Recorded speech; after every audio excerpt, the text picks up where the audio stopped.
அனைவருக்கும் வணக்கம். சுபமாரிமுத்து பாரம்பரிய திருவள்ளுவர் குல வம்சம் பிரசன்ன ஜோதிடர் சுபமாரிமுத்து திருப்பூரிலிருந்து 30 ஆண்டுகால ஆராய்ச்சியாளர். இந்த பதிவு உங்களுக்காக. அதாவது இன்னைக்கு உங்களுக்கு ஒரு அற்புதமான ஒரு விஷயத்தை இன்னைக்கு நான் உங்களுக்கு கொடுக்கலான் இருக்கேன். திருமணமே நடக்க மாட்டேங்குது. உங்கள் வாழ்க்கையில் ஒரு பெரிய எத்தனையோ மாப்பிள்ளைகள்லாம் வர்றாங்க, எத்தனையோ பெண் பார்க்க போகிறோம், எதுவுமே நடக்க மாட்டேங்குது. ஏதாவது எங்கள் குடும்பத்துக்குள்ள ஒரு நல்லது நடந்தால் நான் ரொம்ப சந்தோஷப்படுவேனுங்க. கல்யாணத்துக்கு உண்டான அறிகுறியே தெரிய மாட்டேங்குது, வயசு வேற போய்கொண்டே இருக்குது, ஏதாவது ஒரு எளிய பரிகாரங்கள் கொடுங்கன்னு சொல்லி ஜாதகம் பார்க்க வர்றவங்க நிறைய சொல்லிட்டு போவாங்க. அதுக்கு நான் ஒரு சின்ன ஒரு பரிகாரம் உங்களுக்கு சொல்கிறேன். காசு இல்லாத பரிகாரம், காசே வேண்டாம், ஆனால் பரிகாரம் பலிக்கும். இதை நீங்கள் செய்வீங்களா? செஞ்சு பாருங்க, வெற்றி பெறுங்க. அதாவது திருமணம் நடக்குதுன்னா உங்கள் வாழ்க்கையில் இளநீ இருக்குது பார்த்தீங்களா? இளநீ, இந்த நல்ல ஒரு பச்சை கலரில் ஒரு இளநீ எடுத்து அதை நல்லா சீவி அதை அழகாக பொத்து அந்த அப்படி ஓப்பன் பண்ணிடுங்க. அந்த அப்படி செதுக்கினீங்கன்னா அப்படியே வெளியில் வந்துடும், அது பொத்துரும். அப்போது அந்த இளநிக்குள்ள உங்களுடைய கல்யாணம் எனக்கு நல்ல விதமாக நடக்கணும்னு சொல்லி உங்கள் வாழ்க்கையில் ஜாதக கட்டத்தில் எத்தனை கிரகம் இருக்குது? 9 கிரகம் இருக்குது. இந்த 9 கிரகம் நினச்சா மட்டும்தான் உங்களுக்கு கல்யாணம் நடக்கும். அப்போ இந்த 9 கிரகத்தில் ஏதோ ஒரு கிரகத்தை நீங்கள் விட்டுட்டா அது கர்மாவாக போயிடும். அப்போ நீங்கள் இது ஏதாவது ஒரு வழியில் நம்ம அதை ஒரு சேகரிக்கணும் அல்லவா? அதனால் நீங்கள் என்ன பண்ணுறீங்கன்னா, நாட்டு மருந்து கடையில் போய் நவதானியம் 9 நவதானியம் வாங்கிட்டு வாங்க. இந்த 9 நவதானியம் வாங்கிட்டு வந்து இளநீரில் இந்த 9 நவதானியத்தை 9 முறை நீங்கள் தலையை சுற்றி இளநீரில் கரெக்டாக உள்ளே போட்டுருங்க. அது இளநீர், அது கரெக்டுங்களா? இளநீர். இந்த நவதானியத்தை அதுக்குள்ளே உள்ளே போட்டு பூஜை அறையில் வச்சுருங்க. நைட்டே நவதானியத்தை சுற்றி இளநீக்குள்ளே போட்டு வச்சார். காலையில் எடுத்துக்கொண்டு போய், அதாவது பெண்களாக இருந்தால் அரச மரத்தை கொண்டு போய் ஊற்றிட்டு அரச மரத்தை சுற்றி கற்பூரம் பொருத்தி சாமி கும்பிட்டுவாங்க. ஆண்களாக இருந்தால் ஆலமரத்தை கொண்டு போய் அந்த நவதானிய தீர்த்தத்தை ஊற்றிட்டு அந்த ஆலமரத்தை 7 முறை சுற்றி கற்பூரம் பொருத்தி சாமி கும்பிட்டுவாங்க. கல்யாணம் உறுதியாயிரும். ஜம்முன்னு நடக்க கல்யாணம். இது நான் சொல்லி 17 பேர்த்துக்கு உறுதியாயிருக்கு. இந்த பரிகாரமெல்லாம் வாழ்க்கையில் நீங்கள் யோசிச்சு பாருங்க. முதல் ஆண்கள் என்ன பண்ணணும்?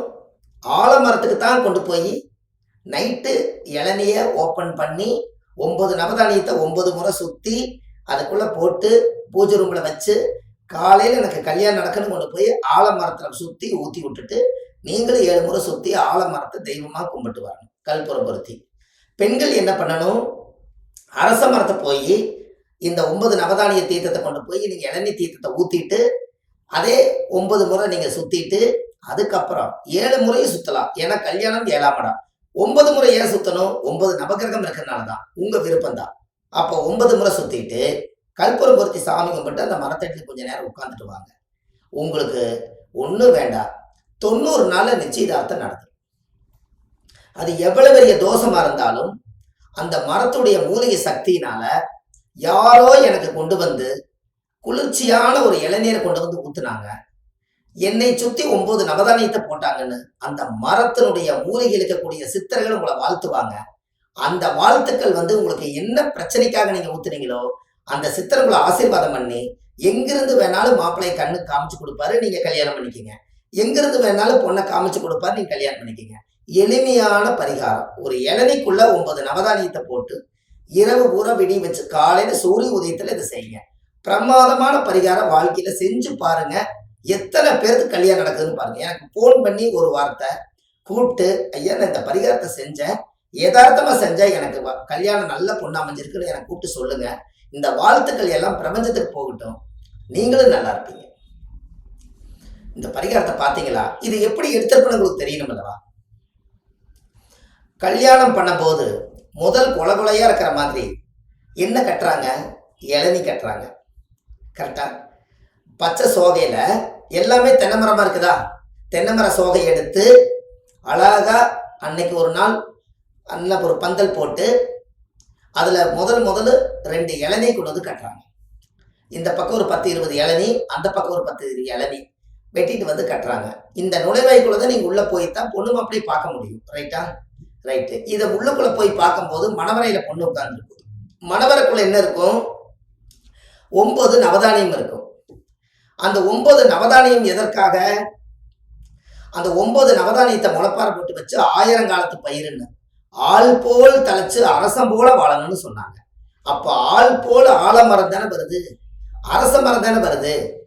அப்ப இது எல்லாமே உங்க வாழ்க்கையில நீங்க ரொம்ப தெரிஞ்சுக்க வேண்டிய விஷயம். அப்ப இதுக்குள்ள பரிகாரம் பிறந்திருக்கா இல்லையா சொல்லுங்க.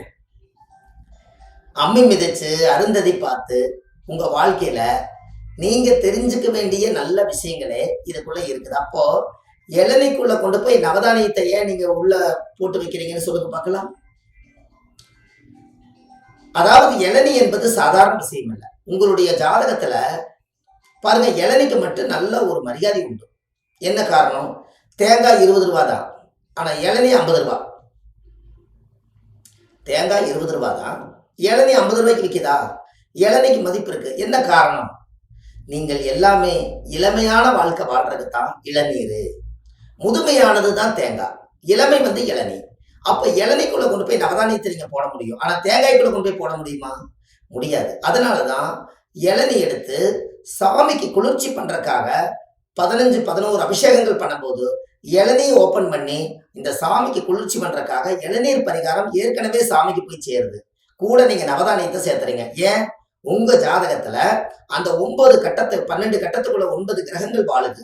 அந்த 9 கிரகங்களும் உங்களுடைய வாழ்க்கையில அது உயிரோட்டம் கொடுப்பதற்காக ஆள் போல் தலைச்சு அருகுபோல் வேரூன்றி பல்லாண்டு 16 செல்வம் பெற்று பெருவாழ்வு வாழ்ன்னு சொல்லும் போது அந்த ஆலமரத்தை தான் இங்க கணக்குல காமிக்குது. அதனாலதான் முன்னோர்கள் எல்லாம் அந்த காலத்துல இது ஆலமரத்துக்கு ஒரு மிகப்பெரிய சக்தி உண்டு அப்படின்னு அந்த காலத்துல சொல்லியிருக்காங்க. அப்ப நீங்க கண்டிப்பா ஆண்களாய் இருந்தாலும் சரி, பெண்களாய் இருந்தாலும் சரி, கல்யாணம் ஆகாம இருக்கிறவங்களுக்கு இந்த பதிவை நீங்க அனுப்பி விடுங்க. இது ஒரு சின்ன பரிகாரம். அவங்க வீட்டுக்கு பக்கத்திலேயே ஆலமரம் இருக்கும், அவங்க தோட்டத்திலேயே இளநீ இருக்கும், ஆனா இதை செய்யறதுக்கு வீட்டுக்குள்ள நவதானியம் இருக்குது. இதை இயக்கினா போதும், அவங்க வாழ்க்கையில ஒரு புத்துணர்ச்சி கிடைக்கும். இது தெரிஞ்சா இத்தனை நாள் நம்ம தெரியாமலே விட்டுன்னு நினைப்பாங்க. அதனால கண்டிப்பா உங்களுடைய ஃப்ரெண்ட் சர்க்கிள் யாரெல்லாம் நீங்க பாசமா இருக்கீங்களோ அவங்களுக்கு இந்த பதிவுல எளிமையான பரிகாரம் திருமணத்துக்காக கொடுத்துருக்காங்க. கண்டிப்பா இந்த பரிகாரத்தை நீ செஞ்சு வருன்னு சொல்லுங்க. நம்பிக்கையோட செய்யுங்க, நல்லதே நடக்கும். நம்ம இந்த மாதிரி ஆன்லைன்லயே நிறைய ஜாதகம் பார்க்குறோம். உங்கள் date of birth, time, place, பேர் மட்டும் கொடுத்தா போதும், ஜாதகத்தை கணிச்சு உங்களுக்கு ஃபோன்லேயே பலன் சொல்கிறேன். வள்ளுவர் வாக்குன்னு யூடியூப் சேனலில் போனீங்கன்னா 1000 விதமான பரிகாரங்கள் இந்த மாதிரி நிறைய கொடுத்துருக்கேன். அதே போல் நீங்கள் சுப மாரிமுத்துன்னு போட்டீங்கன்னாலும் உங்களுக்கு நிறைய பரிகாரங்கள் கிடைக்கும். இந்த பரிகாரம் பெரிய ஒரு அப்டேட்டில் இருக்குது. இது எத்தனையோ பேர் வந்து இவ்வளவு நாள் இது தெரியலீங்கன்னு பிரமிச்சு போய் கல்யாணம் உறுதியாகி நிறைய ஆசீர்வாதம் வாங்கறதுக்கு வர்றாங்க. அதனால தான் அதை சொன்னேன். ஜோதிடத்தில் சொல்லும் போதும் கூட 30 ஆண்டு கால ஜோதிட ஆராய்ச்சியாளர் ஏன் சொன்னேன்னா, 30 ஆண்டு காலமாக நம்ம ஒவ்வொரு பரிகாரங்களவா யூகிச்சு மக்களுக்கு நம்ம ஒரு கொடுக்கும் போது அந்த ஆதாரம் வேணும் அல்லவா? அதுக்கு தான் 30 ஆண்டு காலத்தை நான் சொன்னேன். ஏன்னா நம்ம வயசு 43 முடிஞ்சு 44 தான். ஆனால் 13 வயசுல இந்த ஜோதிட கலையில் வந்ததுனால இந்த வயசுலேருந்து ஒரே சர்வீஸ் தான். ஜோதிடத்தில் நம்மளுடைய குலத்தொழில் தான். பாரம்பரியமாக நம்ம திருவள்ளுவர் குலத்தில் பிறந்து திருவள்ளுவர் எப்படி 1330 குறள் எழுதி இந்த உலகத்துக்கு சமர்ப்பணம் செஞ்சாரோ அதே ரத்தத்துல நாங்களும் அதை வழிபட்டு வந்ததுனால அந்த வம்சாவளியில நாமளும் ஒரு 1330 பரிகாரம் கொடுக்கணும்னு சொல்லி 1000 பரிகாரத்துக்கு நெருங்கிருச்சு. இன்னும் 300 பரிகாரம் கொடுத்தா திருவள்ளுவருடைய பாதத்தை தொட்டு நமஸ்காரம் செஞ்சது போல எனக்கு அந்த வாய்ப்பு இறைவன் கொடுத்த வரம். அதை நான் செஞ்சிடணுங்கிறதுக்காகத்தான் ஒவ்வொரு பரிகாரமா மக்களுக்காக உங்களுக்கு கொடுக்குறேன். கண்டிப்பா இதெல்லாம் செய்யுங்க. நம்ம எந்த எதிர்பார்ப்பும் இல்லை. நீங்க நல்லா இருந்தா போதும். மனித பிறவி எடுத்து எல்லாத்துக்குமே ரெமடி உண்டு. எதுலையுமே ரெமடி இல்லாத இல்லை. நீங்க செய்த பாவத்தை கழிக்கத்தான் இந்த பூமியில பிறந்திருக்கீங்க. முன்னோர்கள் அந்த காலத்துல என்னென்னலாம் பாவம் செஞ்சாங்களோ, என்னென்னலாம் பாவத்தை பணிப்பட்டு போனாங்களோ, அதுக்கெல்லாம் அவங்க ரெமடி தேடல, பரிகாரங்கள் தேடல. ஆனா அந்த பிளட் ரிலேட்டிவா தான் நீங்க வர்றீங்க. நீங்களாவது செய்து எல்லா தோஷத்தையும் சுத்தப்படுத்தி நீங்களும் புனிதமா வாழ்ந்துட்டு புனித ஆத்மாவா இந்த பூமியை விட்டு போகும்போது நல்ல ஆத்மாவா நீங்க வரணும் திரும்பி. அதுக்காகத்தான் இந்த பரிகாரங்கள் எல்லாம் இன்னைக்கு விதைச்சு வைக்கிறோம். அது ஒரு நாள் ஆலமரமா அது வளரும். அதற்காக இந்த பரிகாரம். சரி, அடுத்த பதிவில் உங்களை நான் சந்திக்கிறேன். உங்கள் சுப மாரிமுத்து. கண்டிப்பா ஒரு முறை நீங்க வள்ளுவர் வாக்கு யூடியூப் சேனல்ல போய் நிறைய உள்ள தள்ளிட்டே போங்க. ஒவ்வொரு பரிகாரம் ஒண்ணுக்கு ஒண்ணு எதை பார்க்கறது எதை செய்யறதுன்னு தெரியாத பிரமிச்சு போயிருவீங்க. அவ்வளவு பரிகாரங்கள் எளிமையா கொடுத்துருக்கேன். கண்டிப்பா இனி நீ பரிகார கிளாஸே போடுங்கன்னு நிறைய பேர் யூடியூப்ல சொல்லிக்கிட்டு இருக்காங்க. பரிகார கிளாஸ் போடுங்க ஐயா. இந்த பரிகாரத்தவே எங்களுக்கு நேரா சொன்னா எவ்வளவு நல்லா இருக்கும். ஒரு நாள் ஒரு இடத்த பிடிச்சி ஒரு பரிகார கிளாஸ் போடுங்க. நாங்களும் இந்த பரிகாரத்தை கத்துக்கிட்டு மக்களுக்கு நிறைய பேத்துக்கு நாங்களும் இதே மாதிரி சொல்றோம். எப்படியெல்லாம் நீங்க பரிகாரத்தை கிரியேட் பண்றீங்கிறத இறைவனுடைய அருளால நீங்க எங்களுக்கு சொல்லிக் கொடுங்க அப்படின்னு இப்ப நிறைய எங்களுக்கு கூப்பிட்டு சொல்றாங்க. ஜோதிடர்களே சொல்றாங்க. அதுக்கு என்னுடைய பெற்ற தாய்க்கு முதல் நான் தலை வணங்குறேன். ரொம்ப சந்தோஷமா இருக்கு. அதனால கண்டிப்பா அதுவும் கூடி சீக்கிரம் நடக்கிறதுக்கு வாய்ப்பு இருக்கலாம். அது இறைவன் அது நினைச்சா தான் முடியும். இறைவன் கொடுக்க நினைப்பதை மனிதன் தடுக்க முடியாது. கண்டிப்பா இறைவனுக்கே நமஸ்காரம். நல்லதே நடக்கட்டும். கண்டிப்பா இந்த பதிவை போய் செய்யுங்க. இதுக்கு பேர் இளநீர் பரிகாரம். செஞ்சுட்டு வாங்க. வெற்றியானால் எனக்கு ஒரு ஃபோன் பண்ணி சந்தோஷமான ஒரு வார்த்தையை வலது காதுல சொல்லுங்க. ரொம்ப திருப்தி அடைஞ்சிருவேன். இப்படி நடந்துச்சு, ஒரு ஆதாரம் இருக்குது, மூலாதாரம் சொன்னதுனாலே நம்ம தெரிஞ்சுக்கலாம். நன்றி. அடுத்த பதிவில் உங்களை சந்திக்கிறேன். உங்கள் சுப மாரிமுத்து. நன்றி, வணக்கம்.